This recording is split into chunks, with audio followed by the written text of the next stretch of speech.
कृपया कृपया कृपया, मैं आजादी के अमृत महोत्सव काल में देश तथा एक कृपया। तो ये उस वक्त की क्लिप है जब अभिभाषण चल रहा था सदन के अंदर। माननीय राज्यपाल जो हैं वो अभिभाषण दे रहे थे, सत्र को संबोधित कर रहे थे, और उसी दौरान जो विपक्ष के विधायक हैं उन्होंने सदन के अंदर हो हल्ला शुरू कर दिया। और इसी बीच नाराज जो है वो राज्यपाल नजर आए और उन्होंने विपक्ष के सामने हाथ जोड़ा और उनसे अनुरोध किया कि जो बचा हुआ अभिभाषण है उसे शांति से सुन लिया जाए। और ये वाकई सोचने का विषय है कि जब इतनी बड़ी पद पर, इतने गरिमामयी पद पर व्यक्ति को अगर किसी के सामने हाथ जोड़ने पड़े, वो भी वजह ये थी कि विपक्ष हंगामा कर रहा था उनके अभिभाषण के बीच में। तो ये वाकई सोचने की विषय है कि आखिर अपनी कार्यप्रणाली पर विपक्ष के नेताओं को विचार करना चाहिए, क्योंकि हमेशा विपक्ष जो है सत्ता पक्ष पर आरोप लगाता है कि वो गलत नीतियां उनकी रहती हैं या फिर वो सही ढंग से सदन को चलने नहीं देते, जवाब नहीं देते। लेकिन इस तरीके का व्यवहार करना या अभिभाषण में व्यवधान डालना ये कितना उचित है, ये उन्हें सोचना चाहिए। वाकई ये तस्वीर हमने इससे पहले शायद ही कभी देखी हो, जब इतने गरिमामयी पद पर बैठे किसी व्यक्ति को हाथ जोड़ने पड़ जाएं।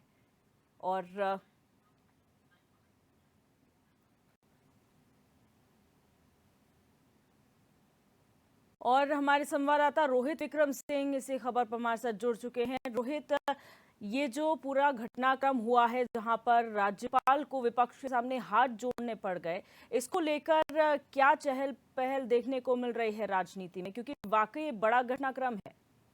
आज का दिन जो है, आज के दिन अखिल भारतीय कांग्रेस कमेटी की ओर से पूरे देश में जो प्रदेशों की कांग्रेस है उस संगठन को राजभवन का घेराव करने की आदेश मिले थे, क्योंकि उत्तराखंड में विधानसभा का बजट सत्र प्रस्तावित है और आज बजट सत्र का पहला दिन रहा है। तो ऐसे में कांग्रेस ने रणनीति बनाई थी कि गैरसैंण विधानसभा भवन का घेराव किया जाएगा, सदन के भीतर और सदन के बाहर सरकार को घेरने का प्रयास किया जाएगा। और हमने आज सुबह ही देखा है, गैरसैंण से जो तस्वीरें आई उसमें साफ तौर पर सदन के बाहर एक तरह से धरना प्रदर्शन देते हुए कांग्रेस के विधायक दिखाई दिए।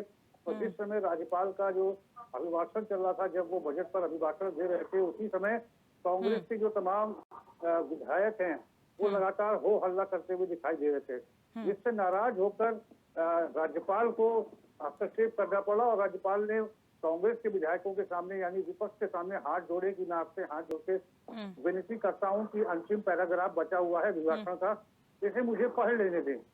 तो इसमें ये बहुत बड़ी बात है, संवैधानिक पद पर राज्यपाल है और राज्यपाल जो है राज्य के प्रथम नागरिक होते हैं। और ऐसे में राज्यपाल का हाथ जोड़ लेना विपक्ष के सामने, ये उत्तराखंड के अब तक की राजनीति में और संवैधानिक जो अब तक का इतिहास रहा है, इसमें पहली बार ऐसा हुआ है कि किसी राज्यपाल ने विपक्ष के सामने हाथ जोड़ा है। हालांकि जब उन्होंने विपक्ष के सामने हाथ जोड़ा तो कहीं ना कहीं विपक्ष को अपने ऊपर खींच भी आई और इसी वजह से एकाएक जो है सदन का माहौल शांत हो गया और सभी लोग हतप्रभ रह गए कि इस तरह का दृश्य उन्होंने कभी नहीं देखा कि राज्यपाल हाथ जोड़ते हुए दिखाई दे रहे थे।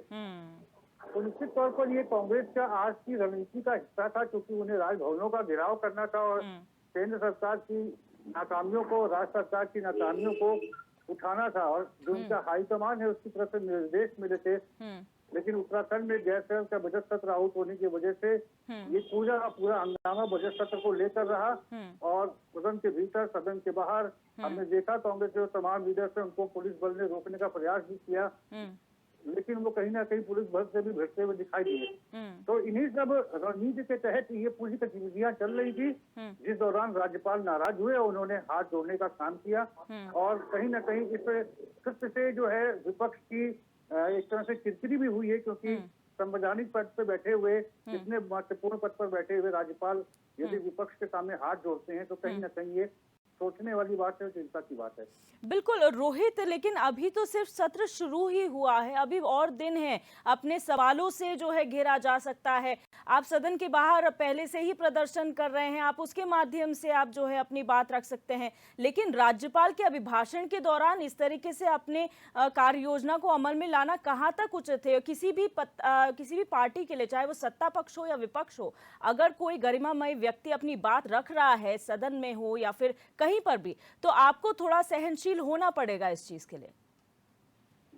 निश्चित तौर पर जब भी हम सदन की कार्रवाई देखते आए हैं, चाहे वो लोकसभा में सदन की कार्रवाई हो, राज्यसभा में हो, जब भी राष्ट्रपति का अभिभाषण होता है और विधानसभाओं में राज्यपाल का जब अभिभाषण होता है, तो इस प्रकार का हस्तक्षेप कोई नहीं करता, क्योंकि राज्यपाल के पद की एक गरिमा है और उस मर्यादा का हर कोई ध्यान रखता है।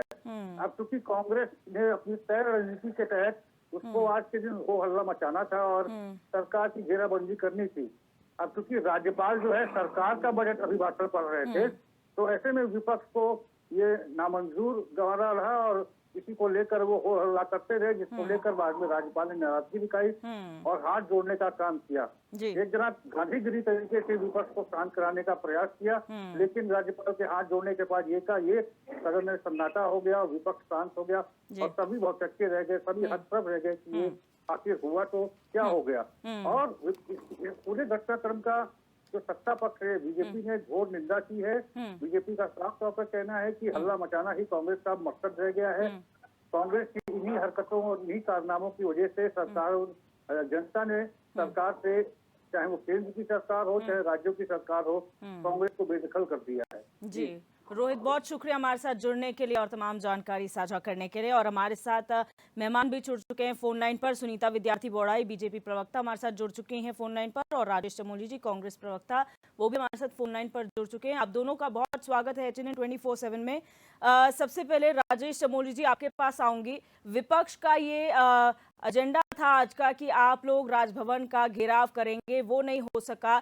तो जब अभिभाषण का वक्त था, जब अभिभाषण दे रहे थे राज्यपाल, उस वक्त तो आप शांत रह सकते थे, अपनी बात का कहने का आपका सत्र का और मौका आपको मिलने वाला था, लेकिन आप लोगों ने वो शायद इतना पेशेंस आप लोगों में रहा नहीं। देखिए, हम ये चाहते हैं कि उत्तराखंड में जो भी सरकार, जो बीजेपी की सरकार है, वो तानाशाही नहीं करे। और अगर सदन के अंदर अगर अभिभाषण के वक्त अगर हमारे विधायकों ने, हमारे नेताओं ने अगर कुछ बात कही हो, तो निश्चित रूप से उसमें कुछ ना कुछ ऐसा इनपुट होगा कि बोलने की आवश्यकता नहीं होगी, क्योंकि हम संविधान के हिसाब से काम करते हैं। भारतीय जनता पार्टी अगर हमें ये बताएगी संविधान किस प्रकार से चलाना है, कि राज्यपाल की क्या कार्यशैली होती है, इसको बताने की हमें आवश्यकता नहीं है। जिस प्रकार महाराष्ट्र में राज्यपाल जी ने बीजेपी के दबाव में आकर किस प्रकार कृत्य किया, रात के 2 बजे के आप अगर मतलब शपथ दिलवा सकते हैं, आप सरकार के दबाव में काम कर रहे हैं, तो क्या ये भारतीय जनता पार्टी को बताने की आवश्यकता है कि राज्यपाल एक संवैधानिक पद है, क्या वो दुरुपयोग नहीं कर रहे इन पदों का? आप देखिए किस प्रकार आप दिल्ली में एलजी हैं, वो किस प्रकार संवैधानिक पदों का दुरुपयोग करके वहां की सरकार को न चलाने का काम कर रहे हैं। लेकिन यहाँ पर कौन सी ऐसी बात हो गई राजेश जी कि कांग्रेस के विधायकों को अंदर हो हल्ला करना पड़ा? वो अपनी बात नहीं रख रहे थे, सिर्फ जब अभिभाषण चल रहा था वो सरकार की उपलब्धियां बता रहे थे, उसमें क्या आपको ऐसा नजर आ गया कि आपको आवाज उठानी पड़ी? वो भी तो एक संवैधानिक पद है सर, उसकी गरिमा तो आप देखिए। बिल्कुल है, हम राज्यपाल महिम के बिल्कुल वो करते हैं कि संवैधानिक पद है, लेकिन देखिए राज्य में क्या काम किया भारतीय जनता पार्टी ने 6 साल के अंदर, अगर आप बता दीजिए क्या अभिभाषण क्या वो तो सरकार से जवाब मांगना चाहिए ना आपको, आपके पास सत्र के और भी दिन बचे हुए हैं। सदन के अंदर अगर राज्यपाल जी अगर सरकार की तारीफ कर रहे हैं, सरकार का अभिभाषण क्या था राज्यपाल जी के उसमें? यही रहा होगा सरकार की तारीफें। हम ये चाहते हैं कि जब सरकार सुन नहीं रही है, तो हमारे विधायक चाहते थे कि राज्यपाल जी सुने। इस राज्य में अंकिता भंडारी हत्याकांड भारतीय जनता पार्टी के नेताओं के पुत्र के द्वारा किया जाए, उसको 6 महीने हो गए, आप न्याय नहीं दिला पा रहे हैं। राज्य में भ्रष्टाचार बीजेपी के नेताओं के द्वारा लगातार नौकरियां बेचने का काम चल रहा है। कौन सुनेगा इस राज्य में जब सरकार सुनने को तैयार नहीं है? और तो सवालों के जवाब तो सत्ता पक्ष ने देने हैं ना सर, राज्यपाल आपके सवालों का जवाब थोड़ा ना देंगे। अभिभाषण वहां पर हो रहा था। चलिए ठीक है राजेश जी, आपको रोकना चाहूंगी, जवाब ले लेते। सुनीता बोड़ाई विद्यार्थी जी भी हमारे साथ जुड़ी हुई हैं, बीजेपी प्रवक्ता। मैम बहुत स्वागत है आपका HNN 24/7 में। सुनीता जी, आप सुन पा रही हैं मुझे?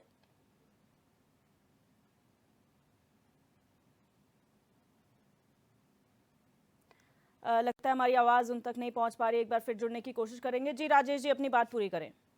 देखिए, आज आपने देखा होगा दिल्ली में सदन चल रहा था, किस प्रकार मल्लिकार्जुन खड़गे जी राज्य देश की और राज्यों की जो मुख्य मुद्दे हैं उन पर चर्चा कर रहे थे, किस प्रकार बीजेपी के नेता उनको बोलने का बिल्कुल किस प्रकार उनका विरोध कर रहे थे। आप देखिए, क्या नेता प्रतिपक्ष देश का एक पद नहीं है, क्या गरिमा नहीं है कि संसद की किस प्रकार बातें की जाए, लेकिन बीजेपी अपने आप करे तो वो ठीक है, कांग्रेस कुछ हल्ला करे वहां संविधानिक बातें आ जाती है। हम चाहते हैं राज्यपाल महोदय के समक्ष देश उत्तराखंड की उस बेटी को न्याय मिले, राज्यपाल अभिभाषण में कहें कि हम उत्तराखंड की उस बेटी को न्याय दिलाने के लिए हमारे सरकार ने ये काम किया। हम चाहते हैं कि सरकार जवाब दे उत्तराखंड में ठीक है राजेश जी, मैं आपको एक बार फिर रोकना चाहूंगी। सुनीता जी हमारे साथ, जी राज्यपाल जी उस अभिभाषण में व्यक्त करें कि हमने उत्तराखंड की नौकरी को बचाने का काम किया है। सुनीता जी की भी बात रख लेते हैं सर।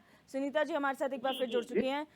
सुनीता जी क्या कहेंगे, आज जो अभिभाषण के दौरान हुआ है कि यहाँ राज्यपाल महोदय को खुद हाथ जोड़ना पड़ गया विपक्ष के सामने? जी देखिए, राज्यपाल जी का जो अभिभाषण होता है प्रदेश के विकास और सरकार की भावी नीतियों का दस्तावेज होता है। कांग्रेस के विधायकों ने जिस प्रकार से वहां पे इनडिसिप्लिन क्रिएट किया और जो गैर जिम्मेदाराना जो हरकत की है उसके लिए उनको पूरे प्रदेश से माफी मांगनी चाहिए। उन्होंने एक स्वायत्त संस्था का अपमान करने की कोशिश की और जब ये लोग राज्यपाल के अभिभाषण को सुनेंगे नहीं, जब सुनेंगे नहीं, सार्थक चर्चा कहाँ से होगी? इनको न्याय राज्यपाल जी से मांगना है इनको या सरकार से मांगना है? कांग्रेस प्रदेश के विकास के लिए बिल्कुल भी गंभीर नहीं है और बहुत ही आज इन्होंने इतना निंदनीय कृत्य किया है क्योंकि राज्यपाल जी को अनुरोध करना पड़ा कि मेरे जो अभिभाषण का अंतिम पैरा है उसे जरा ध्यान से सुन लीजिए और एक बात हो तो आपको बताएं, प्रदेश की जनता इनको कभी माफ नहीं करेगी। सदन में राष्ट्रगान हो रहा था तो इनके कांग्रेस के विधायक जो है राष्ट्रगान को गाने के बजाय वहां से बाहर निकल रहे थे कि इतनी शर्मनाक बात है कि इनको डिसिप्लिन भी नहीं मालूम है और प्रदेश की जनता इनकी सभी कृत्यों को देख रही है। जिस प्रकार से ये महाराष्ट्र और अन्य राज्यों का यहाँ पे एग्जाम्पल सेट कर रहे थे, इनके राहुल बाबा ने किस प्रकार से भारत की बेइज्जती की है वो कोई भूल नहीं रहा है। सभी लोग जान रहे हैं इनकी मंशाओं को। ये बेरोजगारों की आवाज उठाते हैं, ये खुद बेरोजगार हो रखे हैं 9 साल से, इसलिए बिलबिला रहे हैं ये। और ये एक बात बताएं मुझे, मैं आपके चैनल के माध्यम से पूछना चाहती हूँ कि अंकिता जी बेटी के लिए हम भी न्याय मांग रहे हैं, क्या प्रदेश में कितनी बच्चियों के साथ में गलत होता है, कांग्रेस कहाँ होती है? ये सिर्फ राजनीति कर रहे हैं और उस बच्ची को न्याय दिलाने के बजाय ये लोग अपनी रोटियां सेंक रहे हैं। कभी ये आंदोलन में प्रवोक करने पहुंच जाते हैं, कभी ये कुछ कर रहे हैं। ये इतना इनकी बुद्धि भ्रष्ट हो चुकी है, मैं तो इतना कहूंगी। कांग्रेस वालों जरा होश में आ जाओ तुम लोग। राजेश जी आपने सुना सुनीता जी ने किस तरीके से अपनी बात यहाँ पर रखी है, लेकिन सर जिस तरीके से आपने एग्जाम्पल्स दिए हैं, क्या पॉलिटिकल पार्टीज को आपको नहीं लगता है एक अलग मैसेज सेट करना चाहिए कि जो आप लोग कर रहे हैं उसके अलग भी एक फॉर्मेट बनाना चाहिए? अगर जो बीजेपी अगर ऐसा कुछ कर रही है तो आप लोग ना कीजिए। आपके बीच में कंपटीशन वाली भावना क्यों आ जाती है? सर अगर उन्होंने किया तो गलत नहीं तो हम करते हैं गलत है, ये सब सोच क्यों है? देखिए, इन 60 सालों के अंदर ये बीजेपी वाले कहते हैं कि देश में और राज्यों में कांग्रेस ने 60 साल राज किया। कांग्रेस ने हमेशा संवैधानिक पदों का कभी दुरुपयोग नहीं किया जिस प्रकार भारतीय जनता पार्टी करती है। ईडी को भेज के जो नेता सरकार के खिलाफ आवाज उठा रहे हैं उनकी आवाज दबाने का काम करती है, कभी सीबीआई भेजती है, कभी कुछ करती है। हम चाहते हैं सरकार सुने क्यों नहीं सुनेगी? सरकार को सुनना पड़ेगा। उत्तराखंड के तमाम उन लोगों की बात सुननी पड़ेगी कि जो, क्योंकि आप तानाशाही चला रहे हैं। उत्तराखंड के लोग कह रहे हैं कि आप नौकरियां बेचने का काम कर रहे हैं। आपने युवा पर लाठीचार्ज किया। युवा क्या चाहता था? यही तो चाहता था उत्तराखंड की जो तमाम नौकरियां हैं उसको जो बीजेपी के नेता देते हैं इस पर रोक लगे, उसकी सीबीआई जांच हो। क्यों किया आपने लाठीचार्ज? हम चाहते हैं उत्तराखंड में चाहे महामहिम राज्यपाल जी हो चाहे उत्तराखंड की सरकार हो, न्याय दिलाए उत्तराखंड के लोगों को जो इस तो प्रकार। क्या सर राजेश सर कांग्रेस का एजेंडा आज का यही था कि आप लोग चाहते थे कि राज्यपाल महोदय अपने हाथ जोड़ ले विपक्ष के सामने कि चुप हो जाइए, मेरे को अपनी बात पूरी कर लेनी चाहिए? क्या आप ये लोग आप आज के दिन ये चाहते थे? एजेंडा नहीं। देखिए अंदर क्या घटनाक्रम हुआ इसके बारे में ना ज्यादा मैं जान पाऊंगा, क्योंकि देखिए समाचार आया है कि राज्यपाल जी ने अभिभाषण के बीच में विपक्ष के लोगों के लिए हाथ जोड़ा। तो देखिए उसका अपना एक तरीका है, शांत कराने का तरीका होता है। उन्होंने, हो सकता है उनको लगा हो कि मेरा हाथ जोड़ने से निवेदन करने, हाथ जोड़ना कोई देश सिक्योरिटी की कोई मतलब बहुत बड़ा मतलब इस टाइप से वो हमने कोई अपमान किया? राज्यपाल जी ने अपने तरीके से चीजों से विधायकों ऊपर को रखते हैं, संबोधित तभी तो किया अब होगा, विनाश हो रहा है तरीका आप था, लोगों उसके का। तरीके को मान के उसके बाद वो बात आगे बढ़ी।